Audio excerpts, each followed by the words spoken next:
Welcome to this week's episode of the Baseball Together podcast. This week we have roboumps, a major trade proposition, and the Tigers Mount Rushmore right now.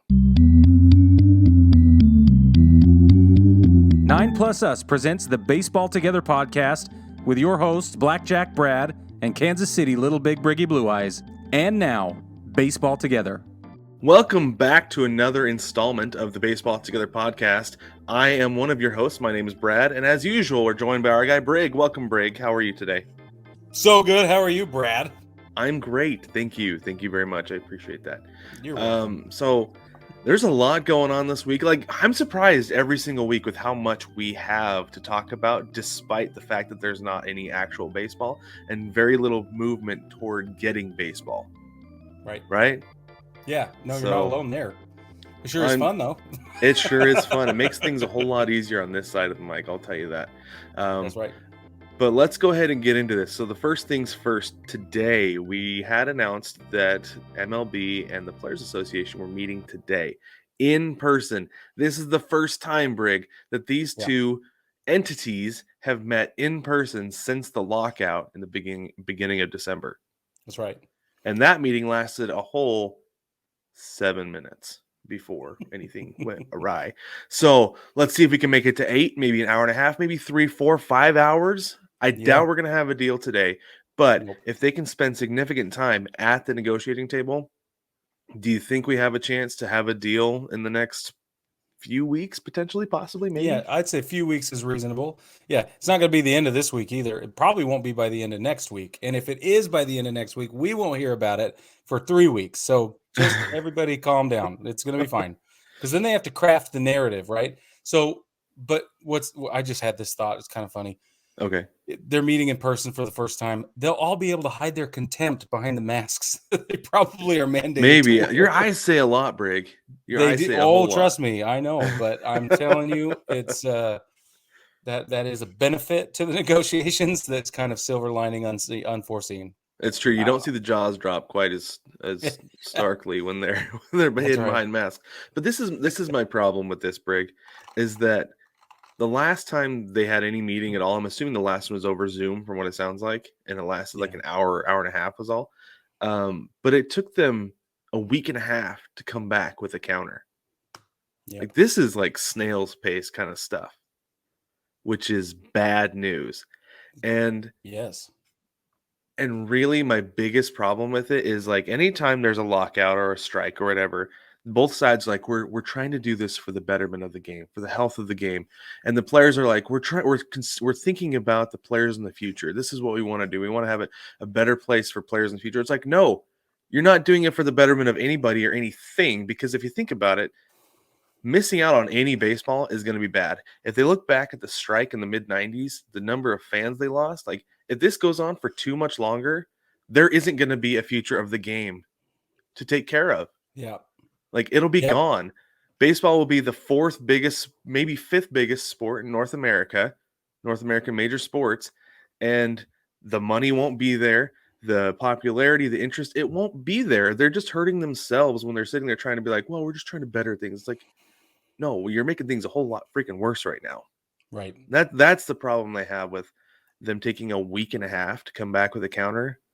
Like, you don't fight by taking a punch, going back in your corner. Okay, should I go right, left? Like, how do I counter this guy? No, you have to have things prepared, ready to go in the moment, right? I mean, you're the boxer. Yeah, well, it's true. I mean, you got to have it ready to go. But the other thing is, Mike Tyson said everybody has a plan to get punched in the face. So that first one can throw everything off. That's possible. I don't know. I'm just saying that maybe they did have some truly unforeseen curveballs, to use the parlance of our times. I don't know. It's frustrating though. Like, I'm starting to get really frustrated with this whole thing. I was maybe a little bit optimistic that they're going to figure something out before spring training, but like, the players don't care because they don't get paid during spring training. The owners don't care because they don't get a whole lot of money during spring training. Like, are they going to be like, let's just go, like, our minimum is like 3 weeks of spring training and then we'll start the season on time? It's like, no, like, there's a whole lot of fan loyalty built in spring training because football has just ended. Basketball season is kind of in a lull. Like, that is your real estate that you need to take advantage of. That's true. It is the real estate. And you know what? At this point, I mean, what's nice is that, and I feel this is a little bit different in the 90s or than the 90s, but what's nice is that we know the score. The fans are aware. We're not being hoodwinked. We're not sitting around hoping too hard. We're not, we're hopeful, but it's almost a passive hopeful at this point because we are so jaded from the last time, those of us that were, affected by the last time. I think that what we're seeing is the biggest hit we're going to take in the fandom is going to be the newer fans, those nascent fans, our kids, people that even if they're our age, the people that we are getting involved in the game right now, those are the people I worry about because they have the least to lose by just bailing. So I worry about the future that way. And if you add that to the amount of people that they're going to heartbreak, it's going to be catastrophic loss. So I don't know. I wrote that piece on our blog that was a little bit dark about It was a little dark. I was also laughing during because the analogy was pretty funny. For those of you that didn't read it, go read it. But I'm basically what I said is mom and dad are fighting again. And so if you have domestic problems in your family, maybe don't read it. It's a trigger warning. But one of my friends on Facebook was like, "Is this real? Or do you know you don't know these people, do you?" And I was like, "No, I totally made it up." But that's how we feel. It's exactly what it feels like, though. It really, truly is what it feels like. Yeah. But I don't know. We'll give updates as they come. Follow us on Twitter at baseball2gether, and I will certainly retweet updates as they come over the next few days. Even like end of the day, I'm hoping we'll have some kind of information about something. But like we said, don't plan on a deal today. After the last time they met, Jeff Passan said there is no deal. There never was going to be a deal today. But at the same time, spring training is getting to be more and more at risk, especially with the snail pace at which these two sides are moving. There is absolutely no urgency at all. I mean, and that to me is problematic. So for those of you that don't know, pitchers and catchers are supposed to report on Valentine's Day. Yeah, so happy birthday to me. Jeez. Yeah, put that in your back pocket, Brad. put that in your carnation bundle or whatever they call it, a bouquet. There you go. Freak. I don't know. They should get some conversation hearts about it. There we go. Maybe that's how they'll negotiate. Thinking of you. No, you're not. Conversation hearts. This one's yellow. I told you last time. Moving on. We have tomorrow or today, for those of you listening on the day of this episode is released, on Tuesday, they're going to announce the new inductees to the Hall of Fame. Yeah. My question for you regarding this, Brig, though, is who do you have getting in? Anybody? Nobody? Everybody? I mean, I hope it's nobody. I've made my position very clear on that. I hope this is a zero class. And again, wasn't last year a zero class? Am I crossing my streams here? You might be a little bit because you got his bigness who's up. Oh, his bigness! You're right. I am crossing my streams. So yeah, his bigness. Oh, Brad. Listen, I'm gonna go on the record here. So some of the big names we have, though. Hold on. We have his bigness. David Ortiz. There's also Barry Bonds, Roger Clemens, Kurt Schilling, Alex Rodriguez, Manny Ramirez, Sammy Sosa, Gary Sheffield, Andrew Jones, Todd Helton. Now, Todd Helton is a hot one to me. Yeah. Like, Rockies fans are hell-bent on getting Todd Helton into the Hall of Fame. I'm like, he's a good player. He's really good. He was great for the Rockies. He's what they needed. Right. But in the ultimate, pantheon of things, I don't know. No, Rockies Hall of Fame for sure. Yeah, certainly. But yeah, I'm going to go on the record and say that as a hardcore Yankees fan, his bigness is the man. So I hope he gets in. Yeah, I hope he does too. I think he will. Honestly, I think Barry Bonds is going to get in. You think so? I do. I think there's been enough softening of against the steroid era, things like that, saying well, if everybody was doing it, if that many guys were doing it, but he was still that much better, then it's almost like they're grading it on a curve, right? I'm not saying that's what I agree with, but I'm saying I feel like that's how things are going to go. That's kind of like hearing. Yes. kind of like with Lance Armstrong in the Tour de France, right? Yeah. Like everybody's like, well, he cheated, he should be stripped. But then it's like, well, if they're gonna go down and they're gonna give it to the next guy who was clean, who won, it's like the guy in 15th place Yeah. would be the one who got it. So if Yeah. Barry Bonds is going up against McGuire, Sosa, any number of other guys who were doping or who were using steroids at the The time. Giambis. Yeah. Giambis, yeah, and he was able to put on that kind of performance. It was that much better than everybody else. That it's not just the fact that he was hitting for power; it's the fact that he drew more intentional walks than most guys draw an entire season, and was walked multiple times with the bases loaded because they're like, well, we'd rather give up 1 than 2 or 3 or 4 right now. Right. So, well, I don't know. I think everybody knows how I feel. Yeah, we all know how you feel. That's true. I don't want to see him in there. Same with all the rest of them. Basically, half that list you read off. What about Schilling? Should Schilling get in? I don't know. I haven't decided yet. Unless I did decide and said it previously and have since forgotten. But I don't. Maybe. I mean, I really do go back and forth. I don't know. Here's the thing though with Schilling is clean, right? Besides the dirty sock, besides the bloody sock, Schilling is clean. But he's a jerk. I think that's what's kept him out, right? Well, and that's why he'll never get in the culture club. So it's now or never with this, time frame he's this next few years he's got. But it's a Hall of Fame career, I'd say.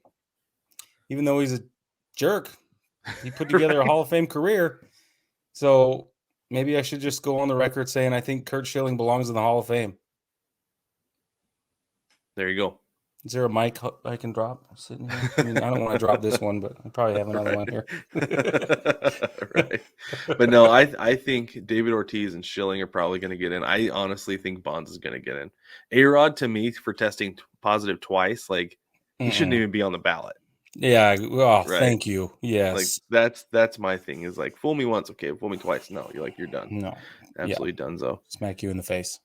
Yeah, but that's another one. We'll have updates for you on that next week once that is officially announced on Tuesday, the 25th. Also, we have this week, AAA Baseball is going to be having roboumps. It's official. They're getting promoted, Brig. I know. AAA, that is one step below the bigs, below the show. Yeah. For those of you keeping track at home. Yeah. Good, bad, ugly, indifferent, in between. How do you feel about this? I have my panties in a wad. Very uncomfortable. That sounds uncomfortable. Yeah, no, I don't like it. It's great for AAA. It's too close to the show for me. The end.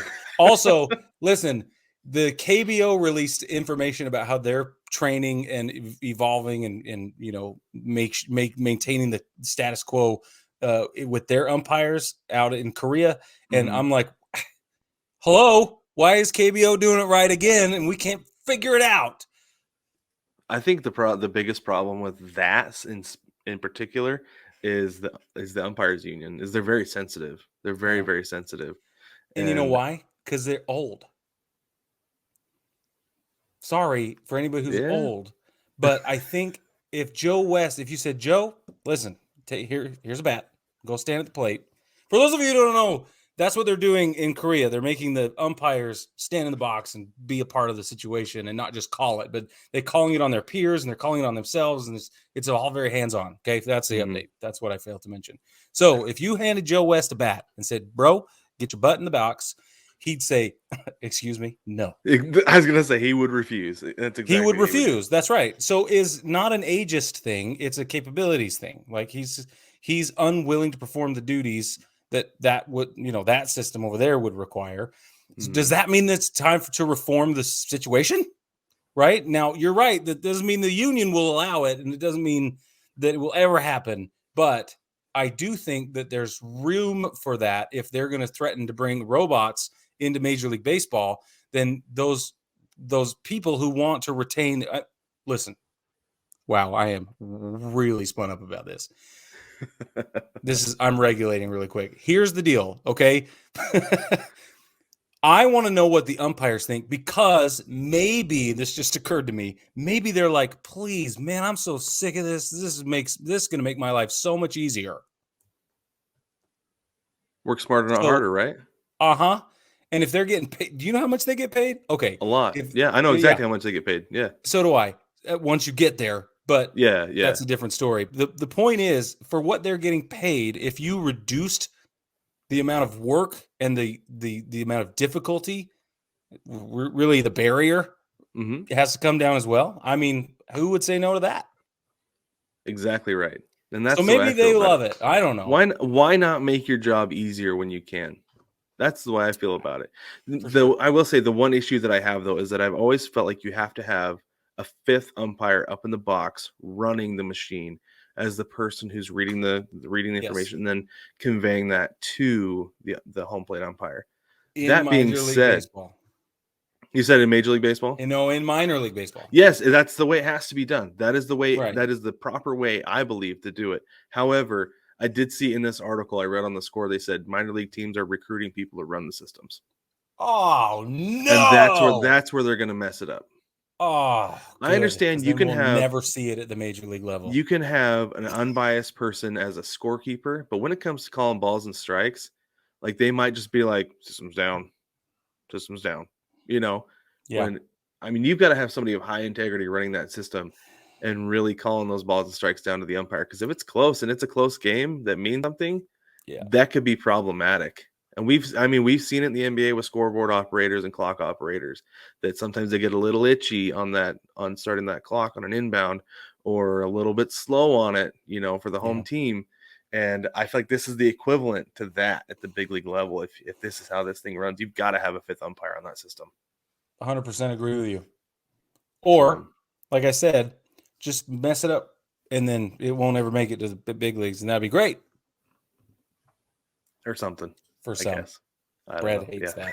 He loves the robots. I do, because I don't like the human element of calling balls and strikes. The strike zone is a defined zone. It shouldn't be up to interpretation by the umpire. That's my problem. And that's why I want a robo umpire. I understand.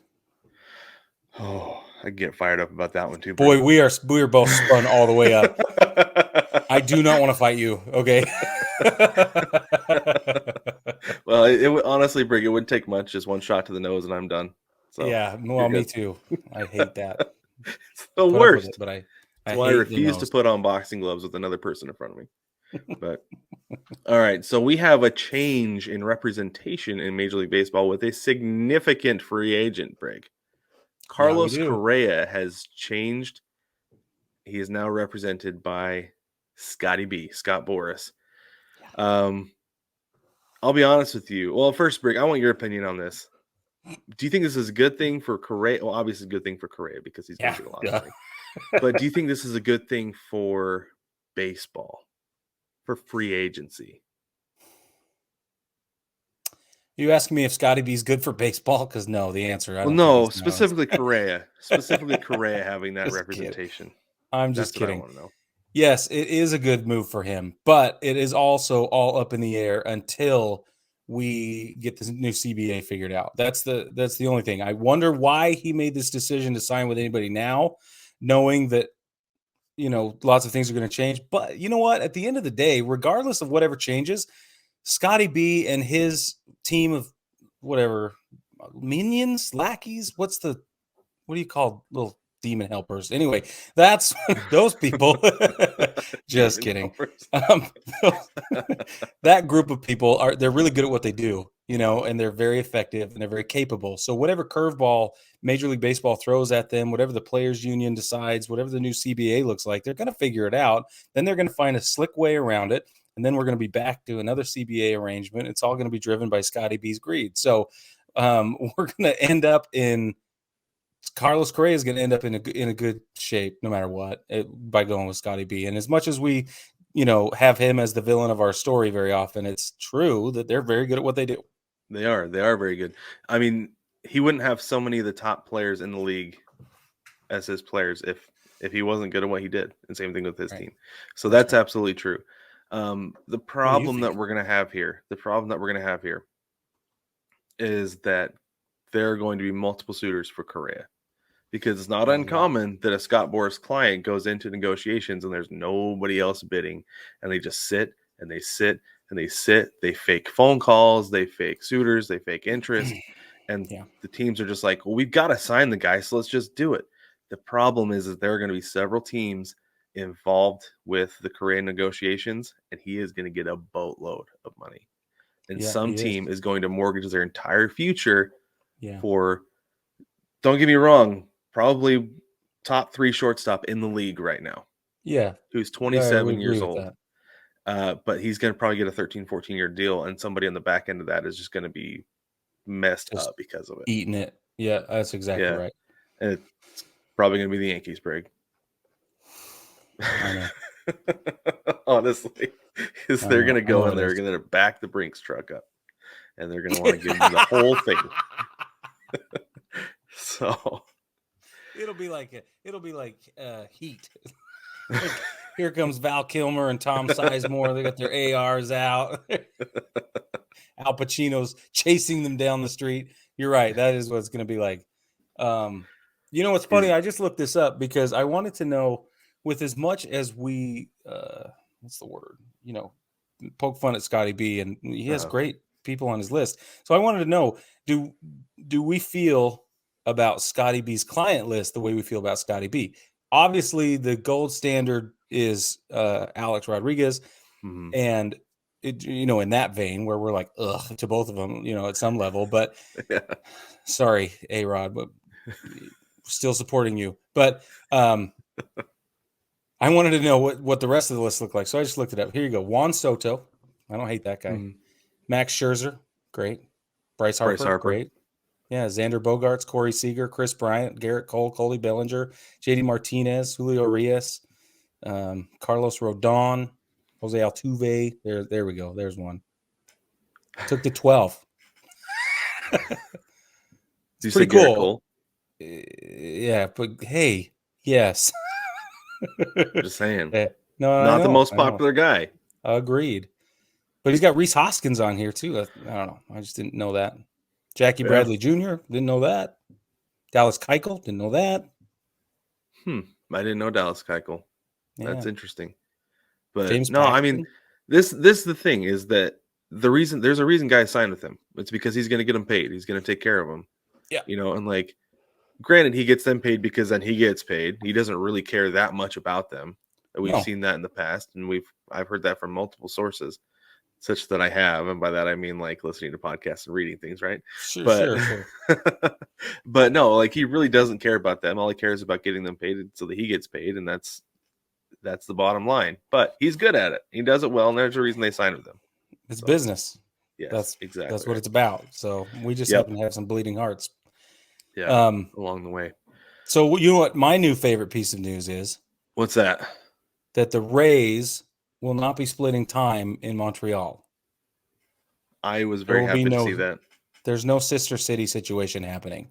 It was just so weird, right? Yeah. It seemed like more of a joke than anything.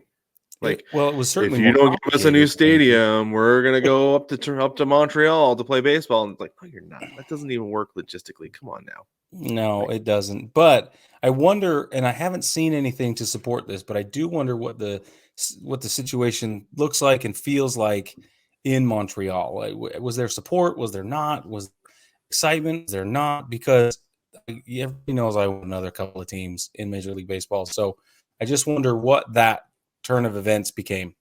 I don't know. To me, it feels like the Expos got like supersonicked, you know? Yeah. Like how the Seattle Supersonics were kind of taken, and same thing with the Baltimore Colts, were taken in the middle of the night.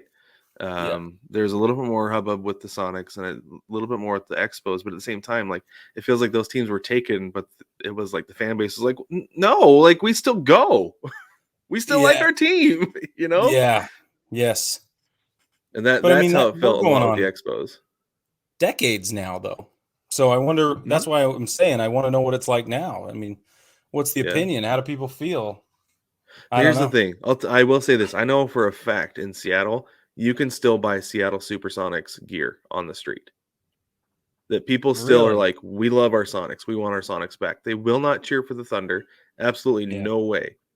But they're like, the day that their team comes back to Seattle, they are our Sonics, and they will be fully embraced once again. That the Northwest loves the Supersonics still to this day. Interesting. Well, I know that I have a Montreal Expos hat. I bought it like a year and a half ago. Yeah. So it's like, and it was at the store. I like went to the brick and mortar location and bought one. It wasn't, I didn't have to order a special or anything. It was just there. Right. That's And that's the thing too, is that like it's harder to get a lot of throwback hats. It's not hard to get an Expos hat. Right. And part of it is because they look so good. But on the other hand, though, is because really sharp. I do feel like there is interest there, and eventually they'll get a team. So I hope so. I do too. There's a lot of history there. Well, Brig, before we go to break, I have one more thing for you. Okay. I read that the Braves were considering making a trade for a first baseman to replace Freddie Freeman should he leave in free agency. Yeah. That maybe they're thinking we can get a guy at a discount who is as good or better. Now, we're going to do a little comparison, okay? Okay. We have two players, okay? This player who the Braves were considering trading for, and then also Freddie Freeman is one of them. Player A, in 2021 had 39 home runs, 111 RBIs, a 911 OPS, and a 5.0 F-WAR, which is Fangraph's calculation of WAR specifically. Player B, we have 31 home runs, 83 RBIs, 896 OPS, and a 4.5 F-WAR. Which of those do you think is Freddie Freeman, and which do you think is this other player, this mystery player?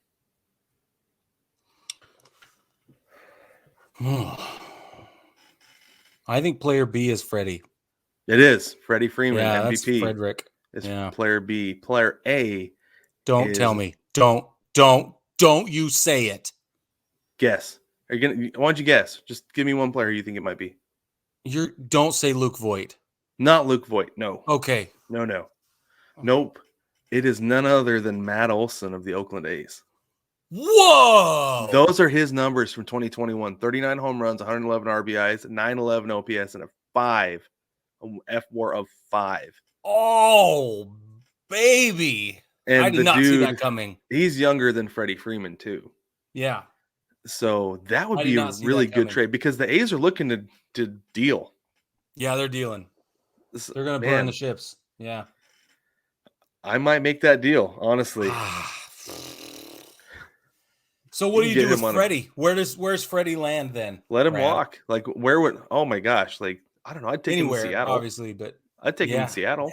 Yeah, you're right for sure. Well, and Milwaukee comes to mind. Milwaukee, they could use an upgrade at first base. That's for sure. Yeah. I don't know though, but I thought that was a really interesting comparison between the two because I knew Matt Olson had a great year last year, but I didn't know it was that good. That he outplayed the MVP. Good. I didn't know it was that good at all.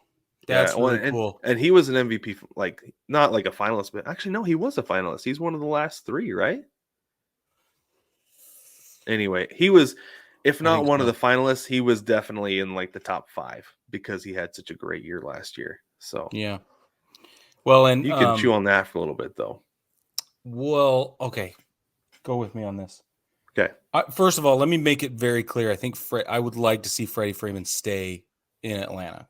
Okay. Yes. I'm big on franchise players and hometown heroes and all that stuff. So I want him to stay. Don't deal him anywhere. My personal opinion. But if it's going to be business, I just looked it up. Might be kind of fun to see him in LA. With the Dodgers? Max Muncy is still having problems, isn't he? Day to day? I'm not, probably. Maybe his start might be questionable. And that way you can put Cody Bellinger and stick him out in the outfield permanently. And you don't have to have the Gavin Lux temporary situation out there because that didn't go well. That's what I'm saying. That is what I am spitting. Dude, I don't know. Work. Just saying. Yeah, very interesting. Similar numbers. I'm looking up his numbers from last season. 95 runs, 124 hits, 36 homers, 94 RBIs, 83 walks, struck out 120 times. That's Muncy? Yeah. Wow. That's 94 RBIs. OPS 895 puts him at 17th. That's pretty good. Yeah, Pretty good. I was like, oh, that's surprising not? because Yeah. I was given like I was not sold on Muncie as an all-star at the All-Star break. So I I don't will think I was either, bow actually. to that.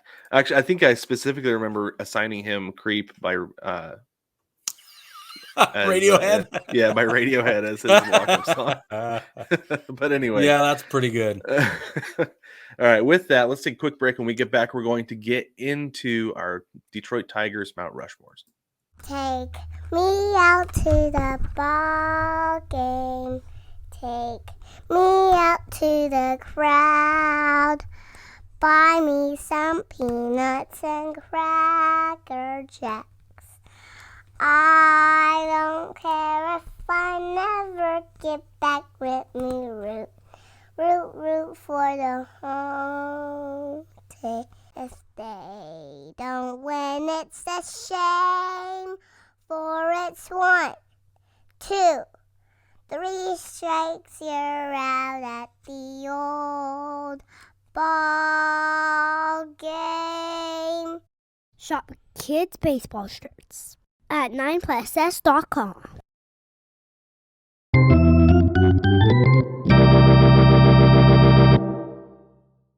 Welcome back, baseball family. We are very excited to bring you this installment of Mount Rushmore series. We've got the Detroit Tigers today, and just to give you an idea of how we're going to do this, we've got some team information, and then Brad and I each picked 4 names that you cannot tell the story of the Detroit Tigers without mentioning. According to us, we have not shared our information with one another. This is a blind reveal between the both of us, and that always proves really fun, but also it's healthy that Brad's not here this time. Yeah. He We almost might need to died when we finish did these up LA. before the next time I come out and see you, Brick. Because I don't know if we can do that. I don't know if I can survive another one of those. Yeah. So we thought we'd start it off today before we get to the names and the team and all that. Brad wants to share with us how they got the team name. Okay, Where'd it come from, Brad? So first off, this is something we haven't done this in a while, and I was like, you know what better way to do this than while we're doing Mount Rushmores? It only makes sense to me. So here we go. The origin for the Detroit Tigers name. This is according to teamnameorigin.com. It said that Detroit was originally a minor league team, and they were known as the Wolverines, which I thought was neat because Brig, that is the moniker of our school that we went to, our alma mater. Correct.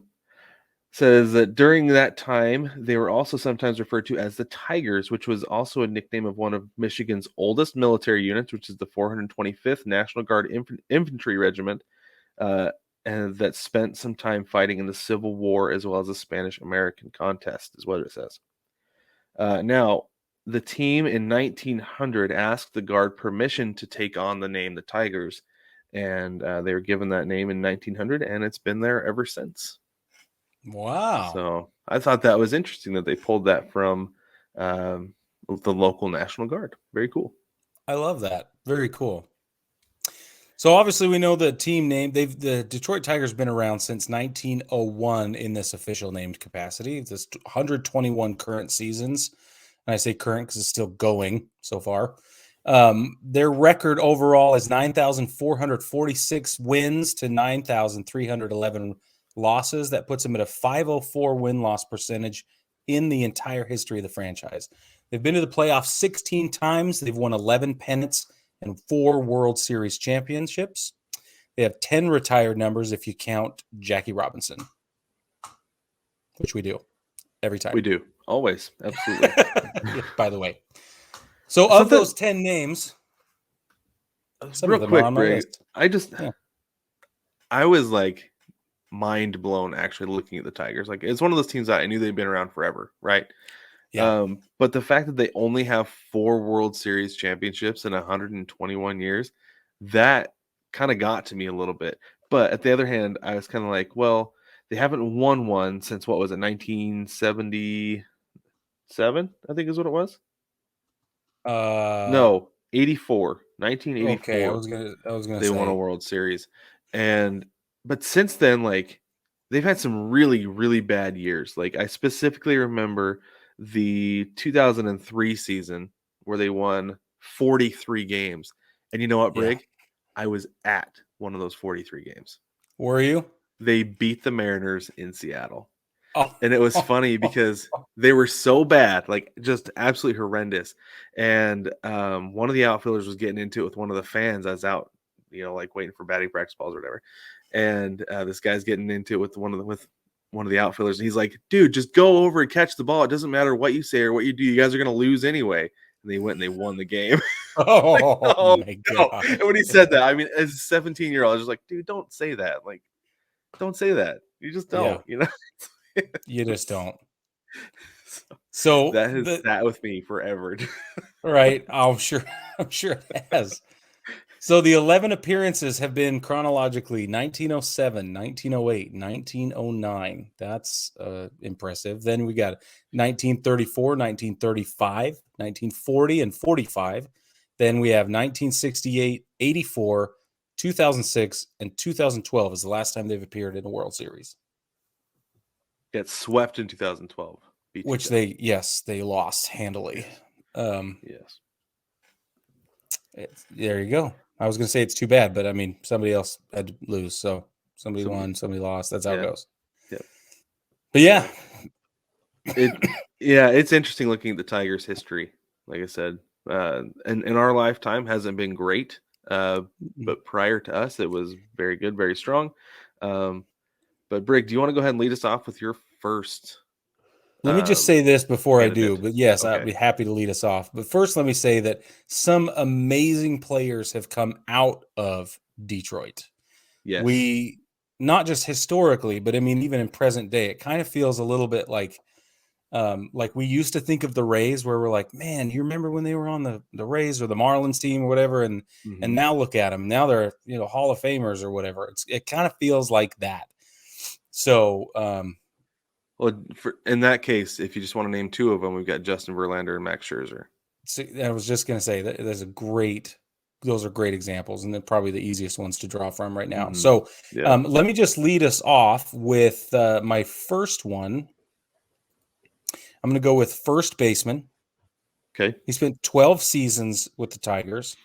He started 1,269 games. He had a lifetime 313 average with the team, 306 total home runs, and 1,274 RBIs. He's been an all-star, and he was previously known as Hammerin' Hank Greenberg. Hank Greenberg. Yep. I was not expecting that.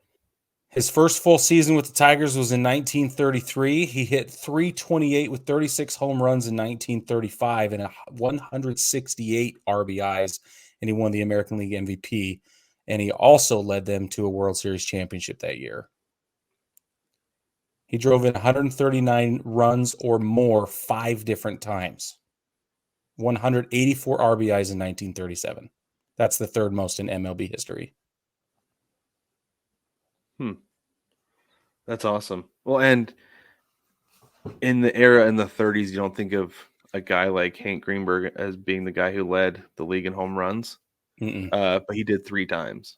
Right. In 35, 38, and again in 40. Actually, sorry, 4 times, because again in 46, he hit 44. Oh, he did it again second in to last 46. season. Yeah, that's a big deal.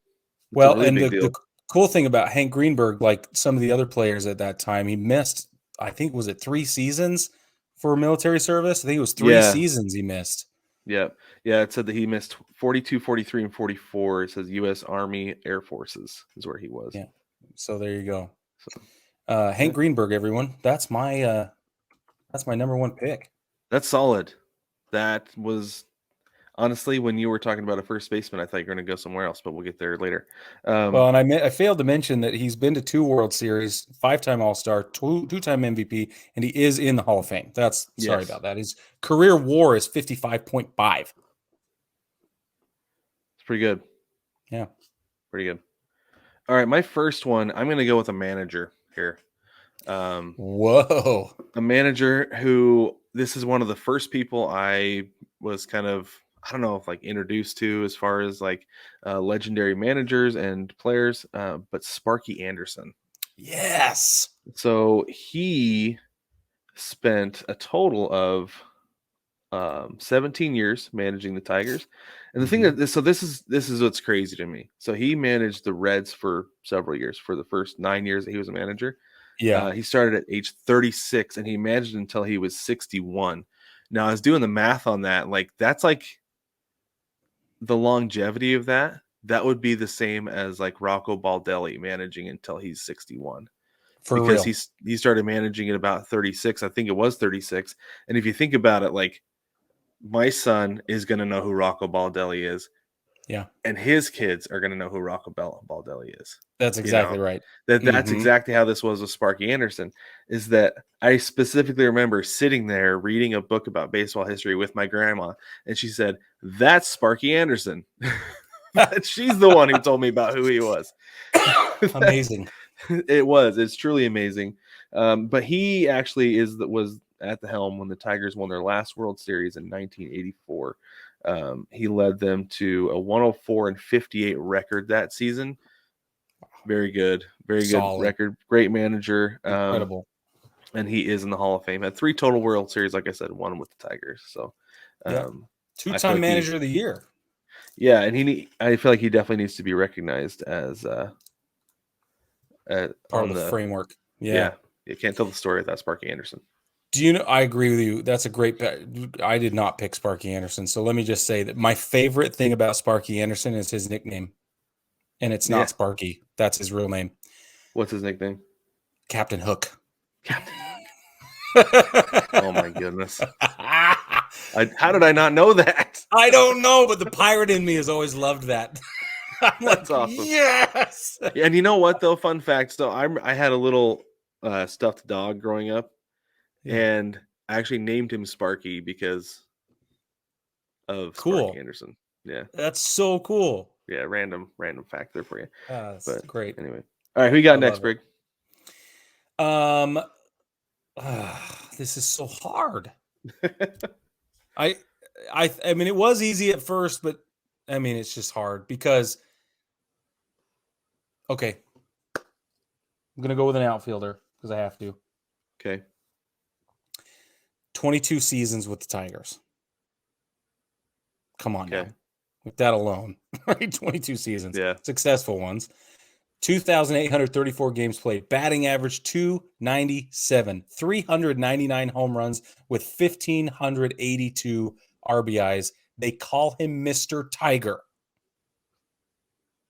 His name is Al Kaline. I have him on my list too. Yes. How do you get a guy whose name is Mr. Tiger? He has to be on the list. Yes. Well, we didn't put Mr. Mariner on the Mariners list, so. Sorry. Neither one of us did, though. So I'm not complaining. I'm just saying. Yeah, you're right. Al Kaline, obviously, he's in the Hall of Fame. This dude, listen to this. He is an 18-time All-Star. 18 times. He was the 1968 World Series. He has 10 Golden Gloves and a batting title. Oh my gosh. He played right field and first base, throw right, field right, or bats right, excuse me, whatever. His career WAR, 92.8. Oh, that's just staggering. It is. Mr. Tiger. So the biggest thing with me with Al Kaline. So first off, for a long time, I thought it was Al Kaline, or Colleen. Yeah. Well, I mean, I was like, oh, that's kind of funny. His last name was Kaline, and his parents named him Al because like an alkaline battery or an alkaline metal, you know. Anyway. Oh, that's funny. Okay, I didn't even put that. Yeah, together. that's why I thought that it was alkaline. You but then I heard Al are a Kaline. I was like, man. okay. Less funny. But anyway, no, the longevity, though, is what gets me. The fact that the dude was called up when he was 18 years old and then stuck with the franchise until he was 39 in 1974. That is a long time to be with one team. That is a whole lot of loyalty on both sides, but it helps when you have a 39-year-old who's making the All-Star team. And whether that was one last hurrah for Mr. Tiger or not, I don't know. I wasn't alive. But the fact that he still made an all-star team legitimately at age 36 says something for his ability and what he was putting up. He led the league in doubles in 1961. I'm a doubles guy. I love that. It's fantastic. He also led the league in batting average in his third season, his second full season at age 20. He hit 340. Wow. We don't see that anymore hardly. No. Like, that's The amazing. other thing, he was number 3 in Rookie of the Year voting, and I mean, he was in the top 10 MVP every year he wasn't in the MVP race. Yeah. That's amazing. It's a big deal. Like, you look at his accolades on Baseball Together. I wish we had a database on Please Baseball do that. Reference. I'll put one together for you, Break. How's that? On Baseball Reference, and every single year it's All-Star MVP voting, and Gold Glove every single year. So the season he played the fewest games was his 18-year-old season, his very first one, which they don't even consider his full season because he's only played 30 games. But then after that, it's over 100 games every year until the second to last year he played. He was in 91 games, and then he comes back his age 39 year at 147 games. So, I mean, that is a tough dude. That's a lot of baseball. Yeah, that's some longevity. But no, it really, what it comes down to me, though, is that anybody who's a generation above us and you talk to him about the Tigers, Al Kaline comes up. Yep. He's the guy. Yep. So we absolutely have to have him on the Mount Rushmore there. Okay, I have 2 left plus an honorable mention. Let's go ahead and take a break. We come back, we'll go through the rest. We'll finish. Sounds great. Okay. Yeah. We'll be right back. The Not Another Sports Podcast is the home of sports talk for everyone. Every other week, you can catch David and Jason as they talk about all things sports, from current events to classic moments and everything in between. You can find the Not Another Sports Podcast on Anchor.fm, Spotify, Apple Podcasts, Stitcher, Podcast Addict, and more. Please don't forget to subscribe, rate, and review.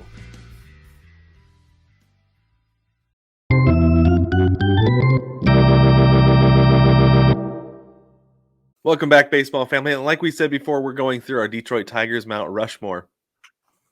We both have 2 left, and we thought we'd share honorable mentions too, because we assumed going into this there was going to be some overlap. There's always at least one. We're thinking there's probably going to be more going through here. But I want to go through and lead us off here with our next one. So this is a player who has not spent their entire career with the Detroit Tigers, but has spent most of it with the Tigers. Started off with the Florida Marlins, Florida at the time. Get out as a first baseman, third baseman, left fielder. Did you remember this guy played left field? Sometimes that escapes me. Heck no. But anyway, so this is 6'4", 249-pounder, age 38, Miguel Cabrera. Miggy comes in with 2 MVPs, a triple crown of all things to add to his resume. Oh yeah, an 11-time All-Star, and 7 of those have come as a Detroit Tiger from 2010 all the way through 2016. Not to say, in my opinion, that he has not been worthy, but first base has been a pretty deep position since then. We've seen a natural decline. And this is one of the things too, is that he came into the league kind of at the tail end of the steroid era, right? Mm-hmm. Yeah. And has never shown any signs of it. Has just been a solid, very, very good ball player. One of the best hitters in the league for his entire career. He's one of those guys where if you need a double to win the game for you, you want him up to the plate, right? That if he doesn't, and I feel like he's another one of those guys where you can be like, if Miggy doesn't say it, if Miggy says it's not a strike, it's not a strike. Oh, dude knows the strike zone better than anybody. Yeah, he's got outstanding command of the strike zone. More accolades, like I said, 2003 World Series winner, but that was with the Marlins, so that doesn't really count. Towards this, 7-time Silver Slugger, 4-time batting title, and 2 Major League Baseball Player of the Year awards. He has been the anchor on the Tigers' best teams of this century. Yeah. He has also been the anchor on the Tigers' worst teams. The one bright spot for those fans to look to. And it's really kind of upsetting for me, at least, that he's going into his 39-year-old season, and the Tigers are just now starting to tick up, right? Yeah. They look like they're going to start winning again. Yeah. And he's not going to be there when they do end up winning the division in a year or two. He's not going to be there to help lead the team on a potential World Series run. I mean, I'm not saying that's going to happen, but if it did, he's not going to be there for it because he'll likely be retired. But the steadiness of Miguel Cabrera at that position for that team is what they've certainly needed. They've traded away, like we talked about, Max Scherzer, Justin Verlander. Those are the guys I think Christian I'm off. Yelich. No, that was the Marlins. Florida. Yeah, but my bad. But there have been plenty of guys who have been traded away, and he's been the constant. And we talked about Scott Boras earlier. He used to be represented by Scott Boras. I don't know what happened there with that breakup, but that's not something you see very often. You're right. I wouldn't think that Scott Boras would be willing to drop him either, because he would still be a high money client. He'd still be a big earner for sure. So yeah. To me, that says a little bit about his personality as well. The thing is we saw 130 games out of him last year. Uh-huh. And he played 57 of the 60 games in 2020, and then 136 games in 2019. Now, 2018, he must have got injured or something. We got 38 games that season, but then he goes right back up to the top of he's in every single game. 2,587 games over a 19-year career. This doesn't appear to be a man who's slowing down at all.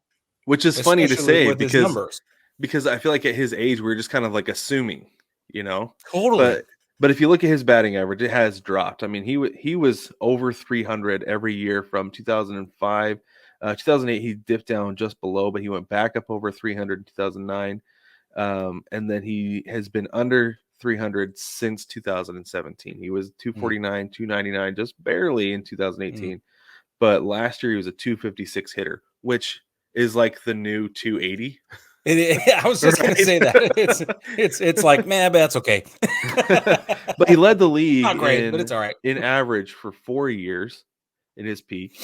He led the league in home runs in 2012. He hit 44, and then he led the league in doubles in 2011 and 2014 with 48 and 52 respectively. Yeah. So his peak though was absolutely outstanding. He's still a great hitter. He's still a guy I would want up to play for me at any given moment that I would need a big hit. Totally. Because you're confident he's going to get it for you. And like I said, I don't feel like you can again tell the story of the Tigers without Miguel Cabrera. He's kind of the modern day hero, right? Yeah. Yeah. So he's not going to be as romanticized as the guys before him, but I think eventually down the road he will be. Oh, I agree with you, which is why he gets my honorable mention. Oh, very good. Yeah, I just wanted to put him in that honorable mention slot because of the romanticism, but also because he's still playing.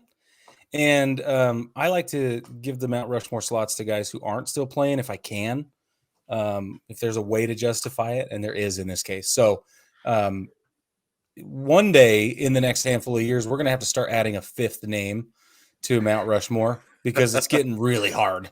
It just is. That's not how it works, though, Brig. It is. It would have to be 3 years, Brad. It would have to be some other thing besides Mount Rushmore because Mount Rushmore only has 4. I'm going to do some research, and we'll call it something else. Okay, very good, excellent. Okay. All right, who you got next? All right, I gotta save my humdinger for the end. So I'm gonna go with. Ooh, which one should I do first? Oh, this is so hard because they're both great. Dang. All right, I'm going to go with the easy one. I'm going to go with the one that we have to talk about because you can't not talk about it. Okay. Okay, you with me? Yeah. 22 seasons with the Tigers. He started in 2,806 games. Lifetime batting average of 368. 111 total home runs. I love that, by the way. RBIs, 1,800. That's why I love that, by the way. And scored 2,086 runs. He is absolutely and unequivocally in the Hall of Fame. He might actually be the greatest baseball player of all time. His career WAR is 151.5. Yeah, sit down. I said that. 151.5 career WAR. The Georgia Peach, Ty Cobb. Like I said, he's obviously in the Hall of Fame. He's got an MVP. He also has a Triple Crown. Okay, get off my jock, Miggy. Not everybody. You're not the only one. But he has 12. He's a 12-time batting title award winner. Oh man. Well, and let's be honest. I think that the only reason he doesn't have more accolades is because they just weren't around. Yeah, precisely.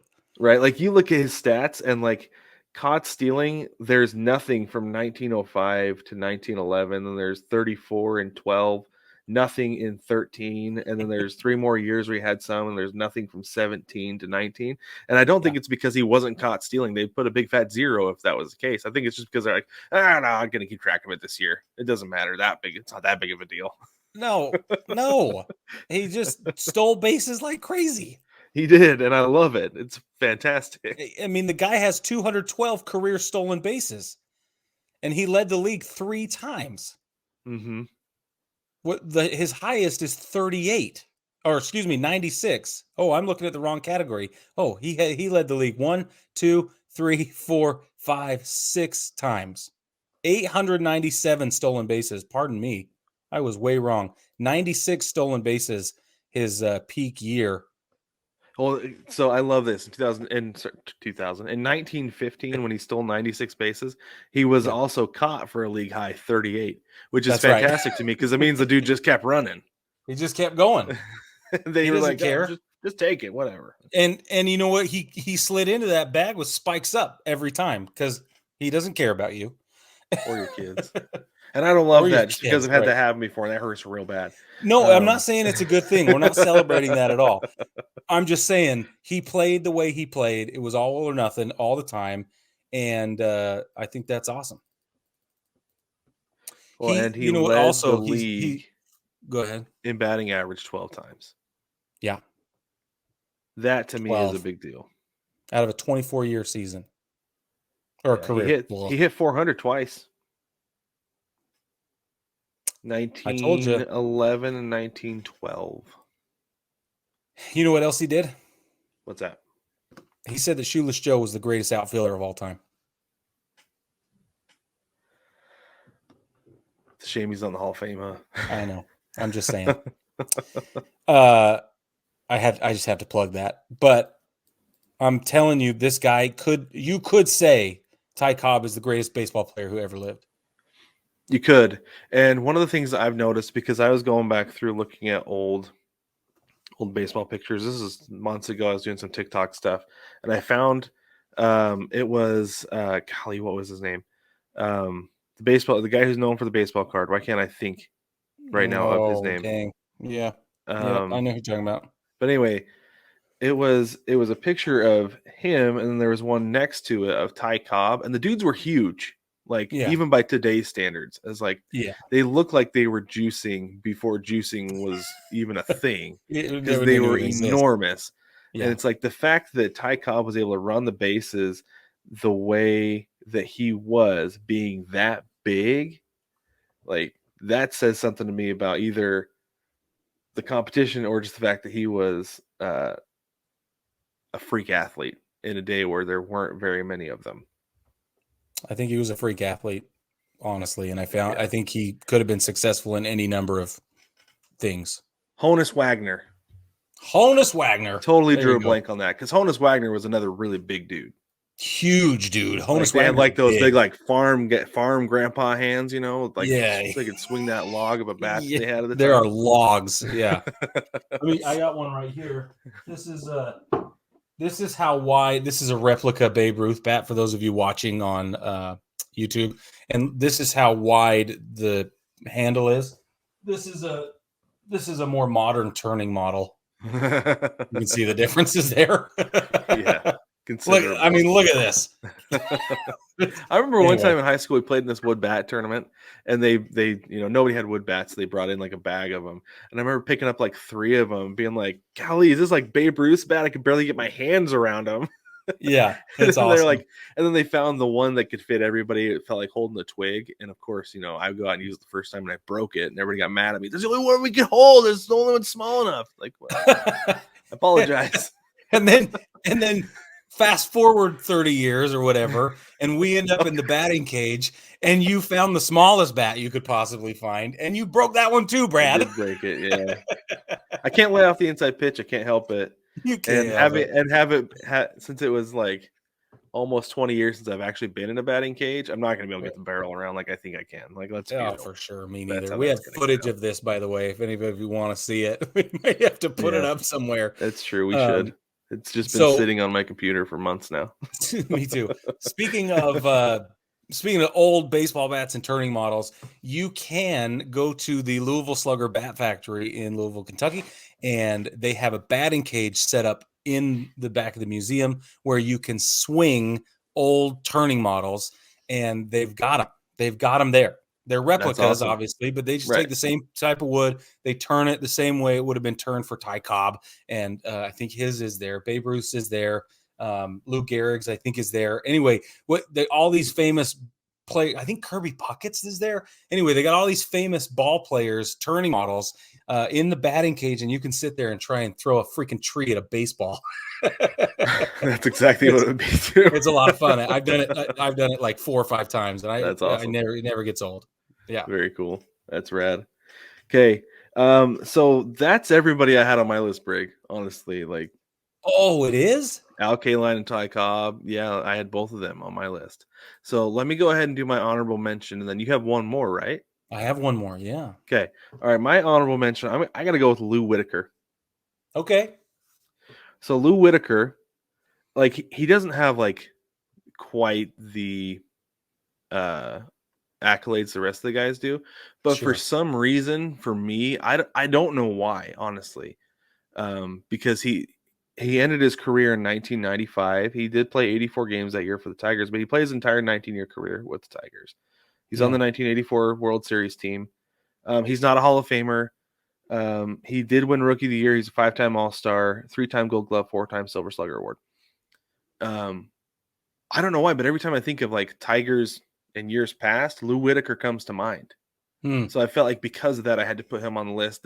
I did read an article that said that in 2020 they were going to retire his number one. He wore 43-1 with the Tigers, and but I didn't see it on the list on Baseball Reference, so I'm not sure what exactly happened. I didn't see an article about like why they did or didn't. I don't know if maybe it's because of COVID they didn't do it and they just haven't gotten to it yet.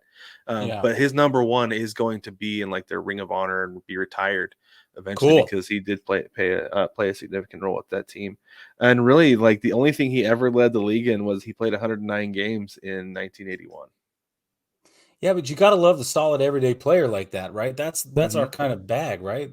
And he must have brought a lot to the clubhouse with those X Factor dynamics we like to talk about. I think the hard part about Sweet Lou Whitaker is that you can't talk about him without talking about Alan Trammell, because that was like the dynamic duo that, and I just think you can't give two guys one slot. Right. But if you could, they'd be on there. Yeah, they would be.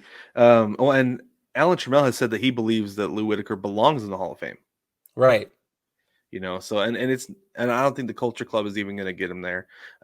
But like I said, I don't know why, but for some reason he's somebody who I associate with the Tigers, and that's why I would put him as in my consideration for being on the Mount Rushmore, but it doesn't quite make it because he doesn't have like the accolades and the numbers of everybody else. That's great. So that's great. There you go. I love it. All right, my last pick, since my honorable mention is already burned, I'm going to go with Ernie Harwell. Ernie Harwell was a broadcaster for the Detroit Tigers from 1960 to 1991, and then again 93 to 2002. And when he took a break after the 91 season, fans were outraged.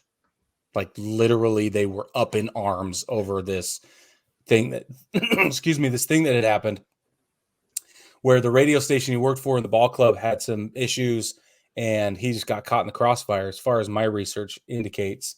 But he's also got his number / initials, because that's how they do it, He's got his initials retired in Detroit, and they are, I mean, he is heavily beloved and favored and honored in every way you can think of it. He was a part of one of their, obviously their World Series run. He's been involved in every single freaking baseball game almost ever played in Detroit. It feels like, you know what I mean? Like, I just feel like because he is the bridge between the fan experience and the games that's playing on the field, you know, he deserves a spot as much as Vin Scully with the Dodgers does. So, Ernie Harwell gets my last spot. That's a great one. I actually looked into him to see if I would put him on there because I knew that they had I off the top of my head, I couldn't think of who their iconic broadcaster was, but then I looked up Ernie Harwell, and I was like, yeah, he's definitely was another one of my honorable mentions because he does deserve a place there. When you mentioned that he has his initials retired on Baseball Reference, they have Ty Cobb's initials retired too because he was pre-jersey number days. That's right. So that goes way back. Interesting things to think about there. But Ernie Baseball Harwell, family. Hold on one second. The very famous broadcast by NBC, the shot heard around the world. That's Ernie Harwell. There you go. So if you're familiar with the shot heard around the world, it was for a 1951 National League tiebreaker series, Dodgers and Giants. Bobby Thompson's shot heard around the world. That was called by Ernie Harwell. Very cool. That's awesome. Yeah. So, Baseball family, let us know what you think about the Detroit Tigers Mount Rushmore. Did we get it wrong? Did we leave somebody off? Tigers fans, reach out to us. Let us know what you think, especially because I'd love to hear what you think about the Mount Rushmore and who you would have on there as well. You can reach out through the mailbag. There's a link in the description of every episode. There's also a link in the navigation and on the bar, and you can find it several places on baseballtogether.com. You can also leave us a voicemail. There's a link in the description. I put a link on Baseball Together as well, so you can send us a voicemail if you prefer to do things that way. Reach out on social media, comment on YouTube. We have links to all our social media and YouTube in the description of every episode, so you can find us that way. Follow us, like, subscribe, rate, and review the podcast to let us know what you think. And Brig, I didn't forget about you. Go ahead and plug the shop for us. Thanks, man. Don't forget to jump on the shop at 9plusus.com. It's NINEPLUS, US.com, 9plusus.com. That's where you can shop all this sweet merch that we're wearing. Straight out of the bullpen is my shirt today. Brad's got his Baseball Together podcast logo on his chest right there. This is my Home of the Brave hat right here, and Brad's wearing his absolutely flawless, perfect hat. Yeah, right now. So perfect. Jump in there, get yourself something awesome. Give your friends something awesome. We will do we're going to celebrate the announcement of the new collective bargaining agreement and the start of Major League Baseball season with a discount code. So as soon as that comes around and is announced, we'll let you know. Stay tuned for what that discount will be. For sure. And we'll drop it on the podcast. We'll drop it on social media. And you can join our VIP group on Facebook, 9plusus VIPs. It is absolutely free to join. There is no membership fees or anything there. And we will make sure, for sure, to drop the discount code there first because that's how we roll. And Baseball family, with that, we will catch you next week.